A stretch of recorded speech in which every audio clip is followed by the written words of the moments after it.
하나님께서 아브라함에게 어느 날 나타나셨습니다.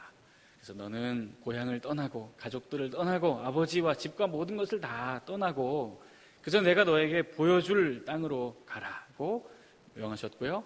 아브라함은 그냥 하나님의 말씀 하나, 이 말씀 하나 붙들고 언제 끝날지 모르는 긴 여정을 시작했습니다. 얼마나 그 길을 걸었을까요? 잘은 모르겠지만 아마도 긴 여정이었을 것 같습니다. 어쨌든 마침내 하나님이 인도하시기로 작정하셨던 땅 가나안에 들어왔고 도착했습니다. 그리고 아브라함은 그 가나안 땅에서 제단을 쌓고 여호와의 이름을 부르며 자신의 모든 그 긴 여정을 인도하셨던 하나님의 은혜를 찬양하며 감사하며 예배를 드렸습니다. 그런데 하나님의 인도하심을 따라서 도착했던 이 가나안 땅, 이곳이 천국과 같은 곳은 아니었습니다. 성경에 가나안에 대해서 소개하기를 젖과 꿀이 흐르는 좋은 땅이라고 이야기하잖아요. 그러니 당연히 그 땅에 좋은 땅이니까 얼마나 원주민들이 많이 살고 있었겠습니까? 아브라함이 도착했을 때 이 가나안 땅은 빈 땅이 아니었습니다. 이미 많은 사람들이 정착해서 살고 있었던 땅이었습니다. 그래서 아브라함은 정착할 수가 없었습니다. 한 곳에 뿌리를 내리고 텐트를 치고 거기서 계속 발 뻗고 매일같이 잘 수가 없었습니다. 그래서 아브라함은 계속해서 그 장막을 옮겨 다닙니다. 산지로 옮겨 다니다가 마침내 이스라엘 땅의 가장 밑에 있는 네게브라는 광야 지대까지 이르게 됩니다. 그러나 그럼에도 불구하고 아브라함은 단 한순간도 불평하거나 하나님 앞에 자신의 이런 삶을 비관하거나 왜 이 땅으로 인도하셔서 나를 괴롭게 하시는지, 도대체 인도는 왜 하셨는지, 이 땅으로는 왜 들이셨는지, 편안하게 발 뻗고 하루도 잠을 못 자게 하실 거면 왜 이 땅으로 굳이 나를 부르셨는지 하나님 앞에 불평하거나 원망하지 않았습니다. 그렇게 믿음으로 잘 살던 아브라함에게 갑자기 심경의 변화가 일어났던 것 같습니다. 자, 오늘 본문이 이렇게 시작하죠. 그 땅에 기근이 들었으므로 아브라함이 애굽에 거류하려고 그리로 내려갔다고 말합니다. 여기서 애굽에 거류하려고 내려갔다 할 때 이 거류하다라는 이 단어는요, 일시적인 어떤 체류의 뜻이 아니고요, 장기적인 거주의 뜻입니다. 그러니 지금 아브라함은 자기의 모든 소유와 아내와 재산들을 다 챙겨가지고 완전히 그의 삶의 터전을 가나안에서 애굽으로 이전하려고 하는 것입니다. 하나님의 약속의 말씀을 따라 도착했던 이 약속의 땅, 이곳에서 아무리 힘들고 어려워도 원주민들의 텃세를 잘 견디면서 불평과 불만 없이 잘 살았던 아브라함이 왜 갑자기 애굽으로 그의 모든 거처를 다 옮기려고 하는지, 도대체 무슨 심경의 변화가 있었는지 오늘 본문이 우리에게 상세히 진술해 주지는 않습니다. 그러나 오늘 본문을 잘 들여다보면 아브라함이 왜 가나안에서 애굽으로 그 모든 삶의 거처를 옮기려고 하는지 그 이유를 알 수 있는데요. 자, 우리 10절을 다시 한 번만 주의 깊게 잘 읽어보겠습니다. 우리 같이 한번 읽어보겠습니다. 시작. 그 땅에 기근이 들었으므로 아브라함이 애굽에 거류하려고 그리로 내려갔으니 이는 그 땅에 기근이 심하였습니다. 네. 오늘 10절을 잘 보시면 그 땅에 기근이 있었다라는 말이 10절의 가장 앞에도 있고요, 그리고 마지막에도 있죠. 그렇죠? 그러니까 지금 이 10절에는 그 땅에 기근이 있었다라는 표현으로 시작했다가 그 땅에 기근이 심했다라는 동일한 표현으로 문장의 끝을 내고 있습니다. 이것은 히브리어의 문법인데요, 봉투기법이라고 해서 이 저자가 강조하고 싶은 단어나 표현을 한 문장의 시작과 끝에 쓰는 겁니다.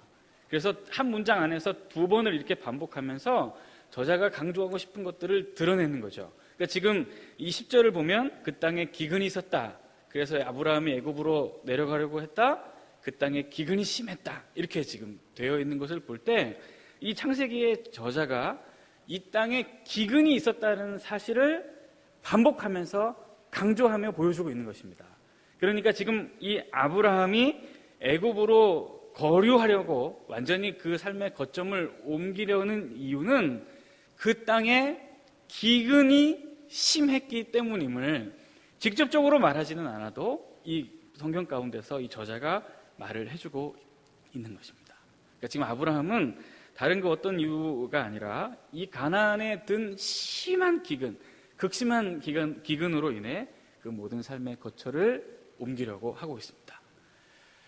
약속의 땅이지만, 하나님의 말씀의 끝이지만, 마침내 하나님의 인도하심을 따라 들어온 최종 목적지였지만 기근 때문에 살 수 없어 그 모든 삶의 거처를 옮기려고 하고 있습니다.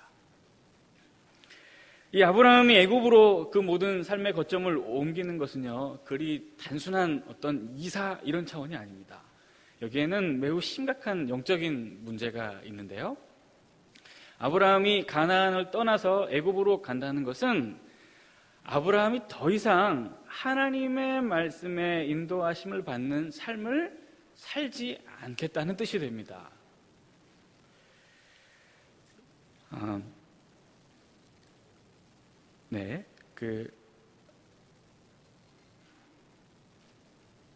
오늘 본문은 아니지만 5절을 보시면 아브라함이 그의 아내 사레와 조카 롯과 하란에서 모든 소유와 얻은 사람을 이끌고 가나안 땅으로 가려고 떠나서 그 다음에 뭐라고 기록이 되어 있냐면 마침내 가나안에 들어갔더라 이렇게 기록을 하고 있습니다.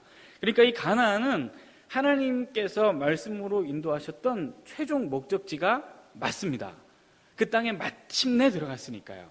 그러니까 여기는 아브라함이 이제 평생 살아야 하는 곳이 맞는 것이죠. 그러니까 그럼에도 불구하고 아브라함이 이 땅을 떠난다고 하는 것은 더 이상 이전까지 인도함을 받았던 하나님의 말씀 이제 듣지 않겠다는 것입니다. 이전까지 나를 인도해 왔던 하나님의 음성에 귀를 기울이지 않고 이제 내 멋대로 살아보겠다는 그런 결단의 표시가 되는 것입니다. 이 아브라함은 이 극심한 기근으로 인해 자신을 이제까지 인도해 왔던 하나님의 모든 은혜 그리고 하나님의 말씀, 그 하나님에 대한 믿음을 다 상실해 버린 것 같고요. 이 하나님을 믿는 것에 대한 믿음의 회의가 찾아왔던 것 같습니다. 야, 이 하나님 너무하신 거 아닌가? 이렇게까지 먼 여정을 그래도 잘 믿음으로 버텨왔고 또 원주민들을 대적하지 않으면서 피하며 양보하며 배려하며 살아왔는데 고작 그 결과가 이 극심한 기근이란 말인가? 기다리고 인내하고 참으면 나아지겠지, 좋아지겠지 했는데 점점 더 상황이 악화되니까 이 하나님 나에게 사기를 친 것은 아닌가? 더 이 하나님을 믿고 따를 만한 이유가 있는 것일까? 하는 그런 탄식과 원망과 불평과 절망과 좌절의 마음을 가지고 지금 이 아브라함은 그 삶의 거점을 애굽으로 옮겨가고 있는 것입니다. 이제 더 이상 하나님의 말씀 따라 살지 않겠다. 난 이제 하나님 안 믿을랍니다. 라고 스스로 마음에 결단하고 가고 있는 것이죠. 여러분 혹 삶에서 이러한 경험들이 없으십니까? 기도하면 나아지겠지. 더 간절히 주의 뜻을 구하면 이 문제가 해결되겠지. 하나님 앞에 간절히 더 매달리고 그 뜻을 구하면 하나님께서 이 삶의 문제와 이 고난에서 나를 해방시켜 주시겠지. 기도하고 기다리고 또 기다리지만 상황이 나아지거나 호전되거나 좋아지기는커녕 오히려 더 안 좋아지고 그렇죠? 그러다 보니 하나님 살아계신가 하는 그런 회의가 들기도 하고요. 기도의 이유가 되었던 삶의 고난, 기도의 이유가 되었던 내 삶에 지워져 있는 이 무거웠던 삶의 짐들이 이제는 기도하지 않는 이유가 되어버리는 그랬던 삶의 경험들 혹 여러분들은 없으신지 모르겠습니다. 그리고 혹 지금 우리 가운데 여러분들 앉아 계신 분들 중에 지금 아브라함과 같은 마음으로 하나님을 섬기고 있는 분도 계시리라고 생각합니다. 그리고 이전에는 그런 적이 없었고 지금도 없지만 앞으로 우리가 계속 인생을 사는 동안 이렇게 아브라함과 같은 똑같은 상황을 당하지 않으리라는 보장도 없으니까요. 이 아브라함이 겪었던 무거웠던 삶의 무게, 도피하고 싶었던 극심한 생존의 어떤 삶의 현실의 문제, 그리고 이 문제들을 겪으면서 믿음을 저버리고 다시 철저하게 하나님을 믿기 이전에 자신의 힘과 경험과 능력을 의지하며 살았던 그 삶으로 돌아가고자 하는 마음, 그 마음들이 들 때 오늘 말씀이 기억나는 은혜가 있기를 바랍니다. 그리고 그런 때를 지나가고 계시다면 오늘 이 말씀이 여러분들의 마음과 삶을 위로해 주시기를 축복합니다. 자, 그러면 한번 하나님의 말씀을 등지고 하나님의 은혜를 등지고 한번 내 멋대로 살아보겠다 해서 그 삶의 모든 거점을 옮긴 아브라함의 삶을 지금부터 한번 유심히 들여다보겠습니다. 그리고 그 삶이 어떻게 되는지를 잘 관찰해 보겠습니다. 그리고 나서 한번 판단해 보죠. 지금 내게 마음에 하나님에 대한 회의가 들 때, 뭔가 믿음에 대한 실망이 있을 때 과연 우리는 어떻게 할 것인가, 한번 그 삶을 보자는 것입니다. 자, 하나님의 말씀을 떠나고 그 믿음을 등지고 제멋대로가 살아가고자 결단한 사람, 그들은 어떻게 살게 되는가? 아브라함은 어떻게 살았는가? 자, 이 아브라함은요, 일어나지도 않은 일을 늘 걱정하느라고 항상 불안과 근심과 걱정하면서 염려하면서 살았습니다. 그러니까 하나님의 은혜를 등지고 사는 사람들, 하나님의 말씀에 귀 기울이지 않고 사는 사람들은 언제나 일어나지도 않은 일 때문에 걱정하고 근심하며 사느라 단 하루도 그 마음에 평강을 찾아볼 수 없게 될 것입니다. 자, 기근을 피해서 애굽으로 가려고 한 아브라함, 그의 마음속에 한 가지 걱정이 있었습니다. 그 걱정이 뭐냐면 아내가 너무 예쁜 겁니다. 이 아브라함이 자기가 볼 때 이 자신의 아내였던 사레가 너무 예쁜 거예요. 그래서 애굽으로 건너가면 지나가는 애굽 사람이 누구라도 자기 아내를 보면 한눈에 반할 것 같은, 적어도 아브라함이 볼 때는 자기 아내가 그렇게 예뻐 보이는 모양입니다. 그래서 이 아내에게 하나 제안을 하죠. 무슨 제안을 합니까? 여보, 우리가 애굽으로 건너가거든. 우리 이렇게 합시다. 내가 볼 때 당신은 너무 예뻐. 지금 아브라함의 나이가 75세, 이 사레의 나이가 65세거든요. 아무튼 네. 그래도 이 남편의 눈에는 예뻐 보였나 봐요. 너무 예뻐서 지나가는 애굽 사람들이 다 첫눈에 반해가지고 당신을 아내로 삼고 싶어서 나를 죽일 것 같아. 그 정도로 당신은 너무 예뻐. 그러니까 우리 한 가지 지혜를 좀 발휘합시다. 여보, 지금부터 당신과 나는 부부 말고 오누이 합시다. 여보, 나를 이제부터 오빠라고 불러. 지금 이렇게 얘기한 것입니다. 네. 지금 애굽으로 아직 가지 않았습니다. 애굽에 도착하지도 않았습니다. 그리고 애굽에 갔을 때 실제로 지나가던 어떤 남자가 사례를 보고 첫눈에 반해가지고 어머나, 저 여자하고 결혼해야 되겠다. 당신 남편이야? 이리 와! 해서 이 아브라함에게 해코지를 하지도 않았습니다. 지금 이런 일은 일어나지도 않았고요. 물론 일어날 수도 있겠지만 안 일어날 수도 있는 일입니다. 굳이 지금 염려할 필요가 없는 일이라는 것입니다.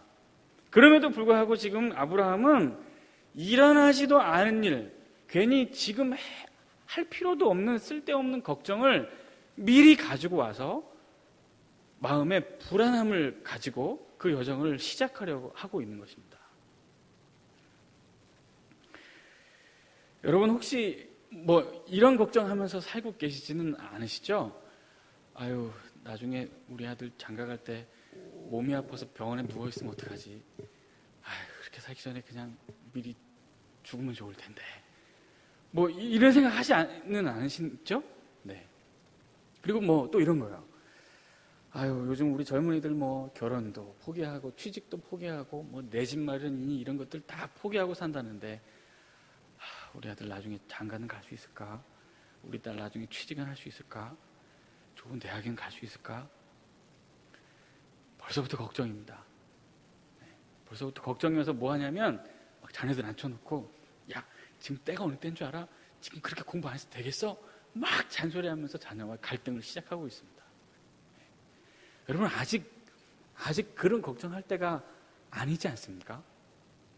굳이 일어나지도 않을 일을 가지고 염려할 필요가 뭐가 있겠습니까? 여러분, 우리 자녀의 생애가 하나님께서 지으신 얼마나 아름답고 복된 생애입니까? 하나님께서 각각 그 자녀의 생애들마다 놀랍고 아름다운 계획들을 담아 놓으시고 하나님께서 그 생애를 친히 인도하시지 않으시겠습니까? 그러니 그냥 그 하나님만 잘 섬기고 그 말씀을 등지지만 않는다면 이 자녀의 생애는 아름답고 복된 생애로 잘 흘러가지 않을까요?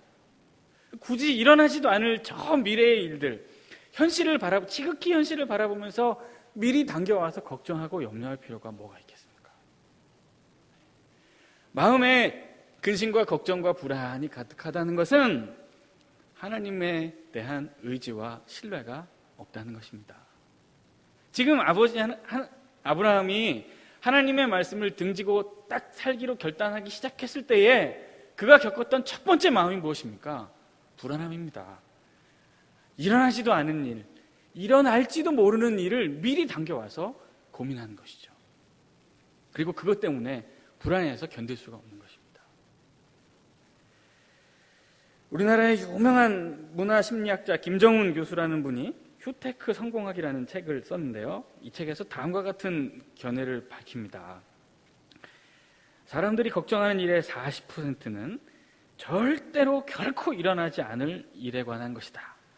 즉, 사람들은 하늘이 무너질까 봐 걱정하고 있다. 뿐만 아니라 걱정의 30%는 이미 일어난 일에 관한 것이고 22%는 아주 사소한 일들에 관한 걱정이다. 남은 8%의 걱정도 4%는 우리가 전혀 변화시킬 수 없는, 어쩔 수 없는 일에 관한 것이고 결국 우리가 걱정하는 것 가운데 오직 4%만이 걱정할 가치가 있고 나머지는 정말 쓸데없는 것이다. 그러나 사람들은 정말 할 필요 없는 쓸데없는 걱정을 하며 96%가 우울증을 친구처럼 달고 살고 있다. 잠언 17장 24절 말씀에 이런 말씀이 기록되어 있습니다. 지혜는 명철한 자 앞에 있거늘 미련한 자는 눈을 땅 끝에 두느니라. 다시 한번요. 미련한 자는 그 눈을 땅 끝에 두느니라. 밭에 나가 풀을 베려고 하는 농부는요, 밭의 끝을 쳐다보면 안 됩니다. 왜죠? 끝을 쳐다보면 이런 생각이 들죠. 이거 언제 다 하지? 오늘 하루 안에 다 할 수 있을까? 여러분, 아침에 출근하셔서 오늘 이 일을 언제 다 하지? 하루 시작도 안 했는데요. 네. 퇴근하면서 언제 자고 언제 일어나서 또 내일 출근하지? 오늘도 안 끝났는데요. 벌써 내일 걱정하고 있습니다. 예수님께서도 분명히 말씀하셨잖아요. 내일 일은 내일 염려하라고요.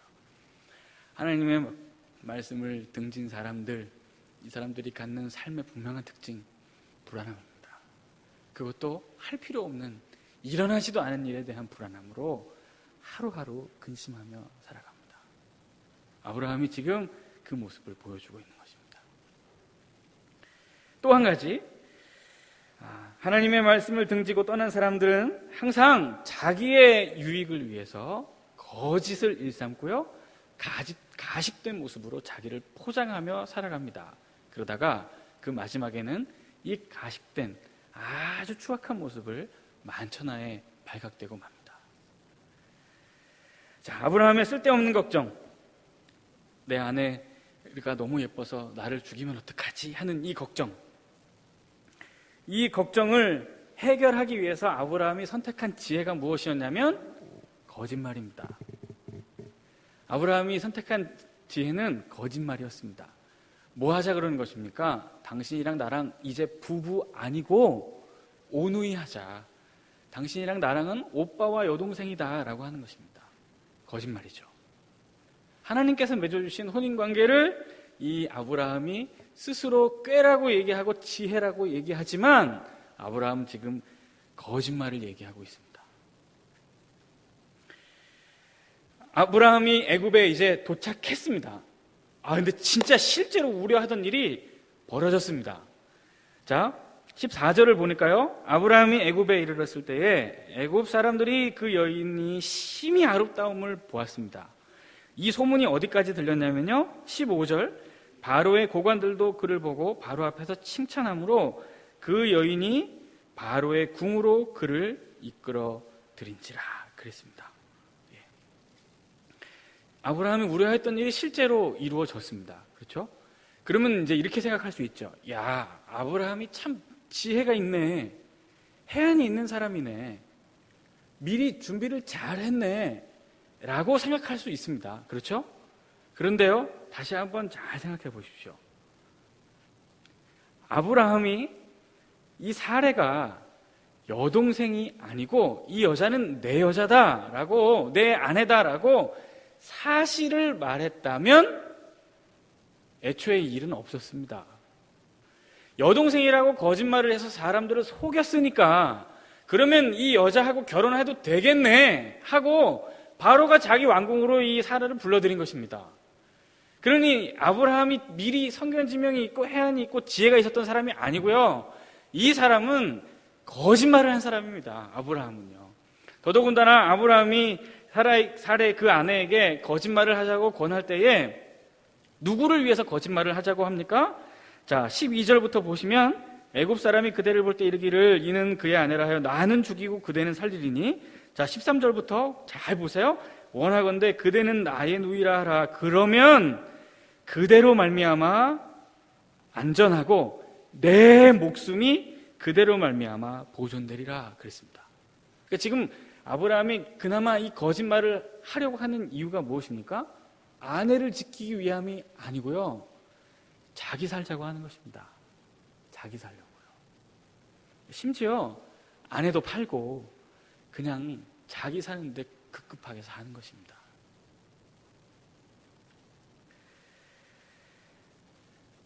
이제 이 거짓말이 걷잡을 수 없는 결과를 맞게 됐습니다. 바로 이집트의 왕 앞에 끌려가서 이 꼼짝없이 자신의 아내가 다른 사람의 아내가 되게 생겼습니다. 아브라함이 이 상황을 스스로 해결할 수가 없죠. 이 아내를 찾아올 수 있는 방법이 없어졌습니다. 그런데 감사하게도 하나님께서 이 바로에게 재앙을 내리셨고요. 이 사례를 건드리지 못하도록 하나님께서 막으셨습니다. 그리고 이 부부를 돌려보냅니다. 그냥 이런 상상을 한번 해봤습니다. 이 바로의 왕궁에서 쫓겨나가는 아브라함, 그 아내를 이렇게 데리고 같이 나갔을 거 아니에요. 이 아내를 데리고 같이 나갈 때 이 남편이었던 아브라함의 마음이 어땠을까? 쥐구멍이라도 있으면 숨어 들어가고 싶지 않았겠습니까? 자기 생명 하나 보존하려고 아내에게 거짓말 시켰던 추악하고 치사하고 옹졸했던 그 삶의 모습이 완전히 드러났습니다. 하나님을 의지하지 않는 사람, 하나님의 말씀을 두려워하지 않는 사람이기에 거짓과 술수와 가식을 뒤집어 쓰고 살 수밖에 없는 것이죠. 또 있습니다. 하나님의 말씀을 등지고 더 이상 하나님을 의지하려고 하지 않는 사람들은요, 삶에서 중요한 가치가 무엇인지를 모르고요, 오히려 중요하지 않은 가치들을 얻기 위해 힘쓰고 애쓰며 무의미하게 살아갑니다. 자, 혼인의 대가로 이 아브라함은 그 왕에게, 애굽의 왕이었던 바로에게 엄청난 양의 재산을 받습니다. 지금 아브라함은 먹을 양식을 걱정해서 기근을 피해서 애굽으로 내려간 사람이니까요, 뭐 아무것도 없을 테죠. 그런데 이 바로가 아브라함에게 16절, 바로가 그로 말미암아 아브라함을 후대함으로 아브라함이 양과 소와 노비와 암수나귀와 낙타를 얻었더라 했습니다. 지금 바로는 이 사례를 아내로 맞아들이고 있으니까요, 지금 이 낙타와 노비와 양과 소와 이 모든 것들은 예물이죠. 사돈댁에 보내는 예물입니다. 그런데 이 아브라함은 이 왕으로부터 이 예물들을 받으면서 거절하거나 마음에 부대껴하는 그런 모습이 전혀 없습니다. 오늘 설교를 준비하면서 어제 밤에 자려고 누웠는데 오늘 본문이 생각이 좀 나는 거예요. 그래서 같이 제 아내하고 옆에 누워가지고 제 아내한테 제가 물어봤어요.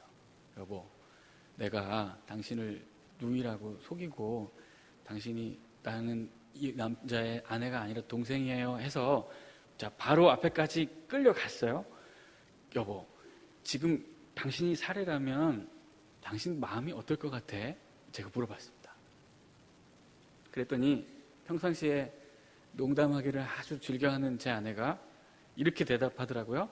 이 대답을 듣고 나니까 마음이 정말 씁쓸했습니다. 뭐라고 대답하냐면, 여보, 고마워. 남은 생에 왕비로 한번 살아볼게. 야, 참 마음이 씁쓸하더라고요. 네. 네. 남은 생에 왕비로 떵떵거리면서 한번 살아보겠답니다. 참. 네. 그 뒷말을 들었을 때는 마음이 더 씁쓸했습니다.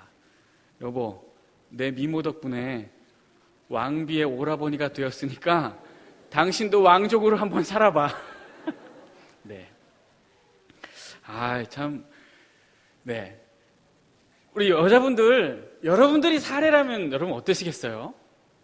야, 신난다. 아유, 이 찌질한 인간하고 더 이상 안 살아도 되겠구나. 왕비로 한번 살아보자. 신난다. 여러분 마음이 그러시겠습니까? 아니면 아유, 진짜 내 이 팔자도 진짜 기구하지. 어디서 이런 인간을 만나가지고 여러분 이러시겠습니까? 아니, 한번 잘 생각해 보세요. 우리 남자분들 한번 생각해 보세요.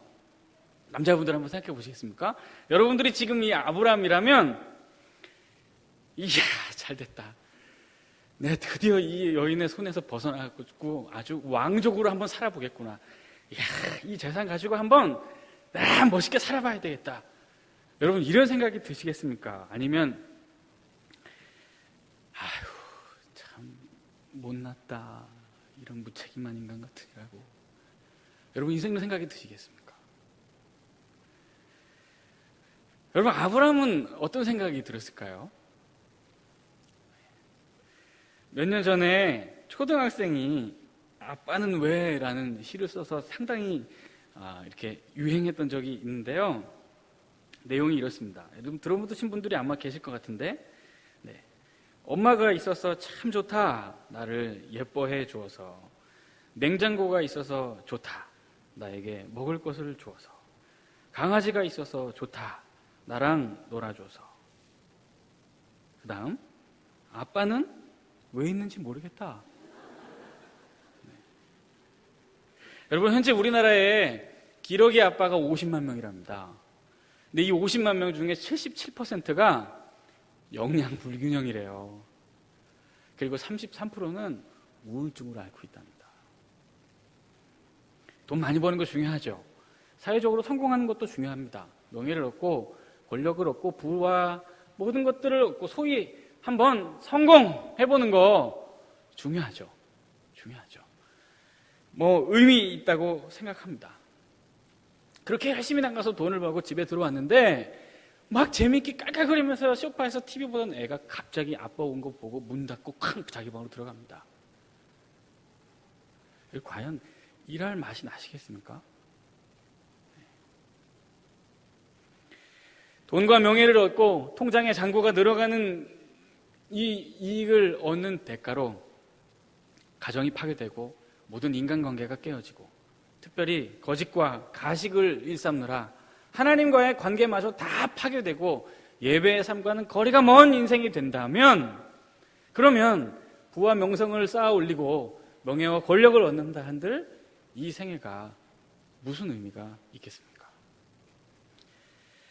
여러분 아브라함이 다 버려도 놓치면 안 되는, 절대로 버리면 안 되는 딱 한 가지가 있었습니다. 그게 뭐냐면 자신의 아내 사례입니다. 하나님께서 분명히 아브라함에게 나타나셔서 약속의 말씀을 주셨습니다. 무슨 약속의 말씀이냐면 내가 너로 말미암아 큰 민족을 이루겠다. 너로 말미암아 이 땅의 모든 사람들이 복을 얻게 될 것이다. 너의 자손이 땅의 티끌같이 하늘의 별같이 많아지게 하겠다. 하나님께서 약속의 말씀을 주셨습니다. 여러분 이 약속의 말씀이 이루어지려면 자녀들을 낳아야 되지 않겠습니까? 그럼 자녀를 어떻게 낳습니까? 아브라함 혼자 낳습니까?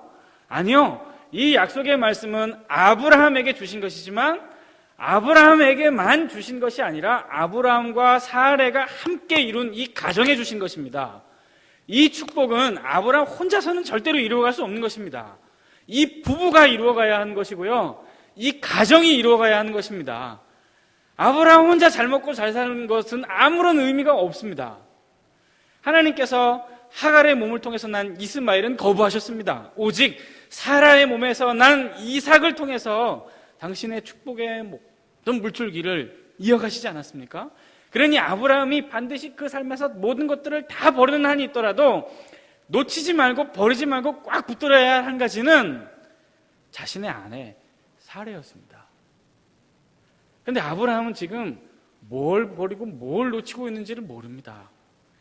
무엇이 중요한지, 무엇이 의미가 있는지, 자기가 무엇을 위해서 살아야 하는지, 중요한 것이 무엇인지 모릅니다. 모르죠. 말씀해 주시는 하나님을 떠났으니까요. 모를 수밖에 없습니다. 그러니 하나님의 말씀을 거부하며 사는 안타까운 사람들, 그들은 항상 뭐가 중요한지 모르고 살아갑니다. 정작 잡아야 할 것은 놓치고 놔도 되는 것들에 헛심을 켜고 무의미한 생애들을 살아가게 되어 있습니다. 하나님의 말씀이 그 삶에 없으니까요. 마지막으로 한 가지만 더 짚어보겠습니다. 하나님의 말씀을 떠난 사람들, 자기의 힘과 의지만을 의지하면서 살려고 하는 사람들, 이들이 반드시 기억해야 할 게 있습니다. 결국은 하나님 품으로 돌아옵니다. 자, 17절. 여호와께서 아브라함의 아내 사레의 일로 바로와 그 집에 큰 재앙을 내리신지라 그랬습니다. 여러분 이상하죠? 바로는 잘못이 없습니다. 바로는 잘못한 게 없습니다. 잘못이 있다면 순진하게 아브라함의 거짓말을 믿었다는 거. 네. 잘못은 누가 했냐면 아브라함이 했습니다. 거짓말했잖아요. 네. 그런데 재앙은 누가 받았죠? 바로가 받았습니다. 도리어 아브라함은 거부가 되었습니다. 이 모든 소유를 다 이끌고 다시 가나안으로 돌아왔으니까요. 어찌 보면 하나님은 이 아브라함을 전혀 책망하거나 징계하거나 꾸짖지 않으셨습니다.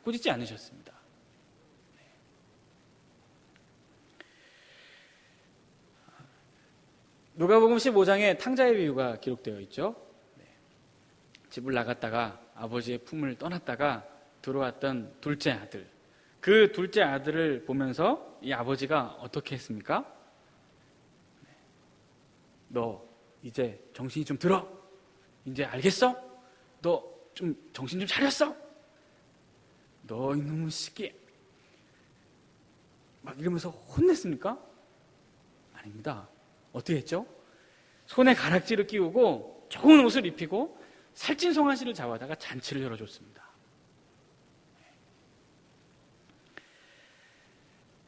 그렇게 아버지는 아들에게 사랑을 베풀므로 아버지의 품이 귀하다는 것을 깨우쳐 주었습니다. 하나님께서 아브라함에게는 징계를 허락하지 않으셨고 오히려 다른 사람이 재앙을 받았습니다. 아브라함은 이 무서운 모습을 지켜보게 됐습니다. 그러면서 깨달았을 테죠. 아, 하나님 여전히 나를 사랑하시는구나. 여전히 내 삶을 지켜보시는구나. 여전히 나를 계속 따라오시는구나. 그리고 다시 한번 자신의 삶에 주셨던 하나님의 그 축복과 언약의 말씀을 기억했을 것입니다. 하나님께서 분명히 아브라함에게 말씀하시기를 내가 너로 큰 민족을 이루고 내게 복을 주어 내 이름을 창대하게 하리니 너는 복이 될지라. 12장 3절입니다. 너를 축복하는 자에게는 내가 복을 내리고 너를 저주하는 자에게는 내가 저주하리니 땅의 모든 족속이 너로 말미암아 복을 얻을 것이라 하신지라 그랬습니다. 이 12장 3절 말씀을 한글 성경으로 보면 누구든지 너를 축복하면 그 사람을 내가 축복하고 너를 저주하면 그 사람은 내가 저주하겠다, 이런 느낌이 들잖아요. 그런데 히브리어 원문은 그렇지가 않습니다. 도리어 반대로 되어 있습니다. 너의 축복하는 사람을 내가 축복하고 너의 저주하는 사람은 내가 저주하겠다, 이렇게 되어 있습니다. 그래야 땅의 모든 족속이 너로 말미암아 복을 얻을 것이라는 하나님의 말씀과 이렇게 일맥상통하죠. 네. 아브라함이 하나님 이 사람에게 복을 주세요. 그러면 그 사람은 반드시 복을 받습니다. 아브라함이 하나님 이 사람 안 되겠습니다. 저주를 내려주세요. 그러면 이 사람은 저주받습니다. 복과 저주를 내리는 하늘의 권세가 아브라함 손에 쥐어졌다는 것입니다. 근데 지금 누가 저주를 받았냐면 자기가 거짓말을 하는 죄를 지어서 엉뚱한 사람이 저주를 받았습니다. 하나님은 분명히 자신을 복의 통로로 삼으시고 복의 근원으로 삼으셨는데 아브라함은 자기의 실수, 자기의 죄 때문에 다른 사람이 저주를 받는 모습을 본 것입니다.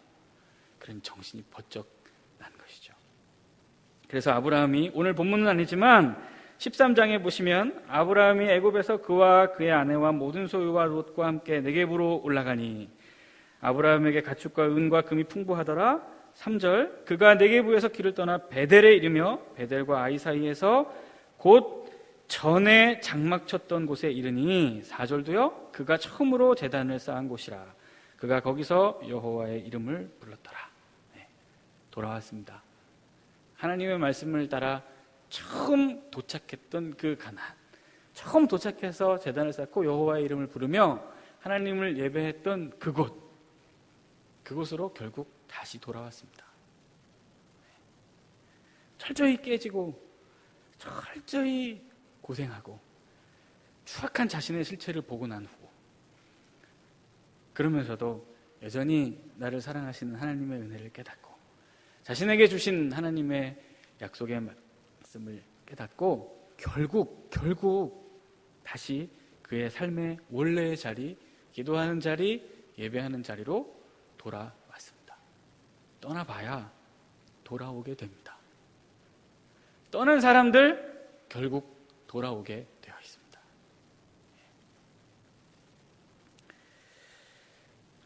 아브라함이 이 애굽에서 비참한 삶의 경험을 한 후에 그가 깨달은 귀한 진리, 나는 하나님을 떠나면 못 사는구나, 이것입니다. 나는 하나님을 예배하는 삶, 그 삶이 아니면 내 삶은 의미가 없구나, 그냥 죽음과 같구나. 그러니 늘 언제나 삶이 힘들건 어렵건 고난이 있건 없건 항상 하나님 예배하면서 살아야 하겠구나, 이것입니다.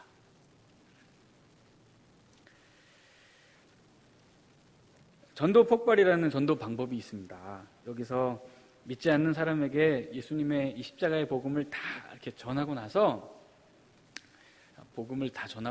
이 사람에게 물어요. 이 복음을 듣고 예수님을 영접하시겠습니까? 이렇게 물어요. 그러면 이 사람이 예, 영접할게요 하면 기도를 하거든요. 근데 이 영접 기도의 내용이 이렇습니다. 여러분 잘 들어보세요. 주 예수님, 저는 죄인입니다. 지금까지 저는 저 자신만을 의지하며 살아왔습니다.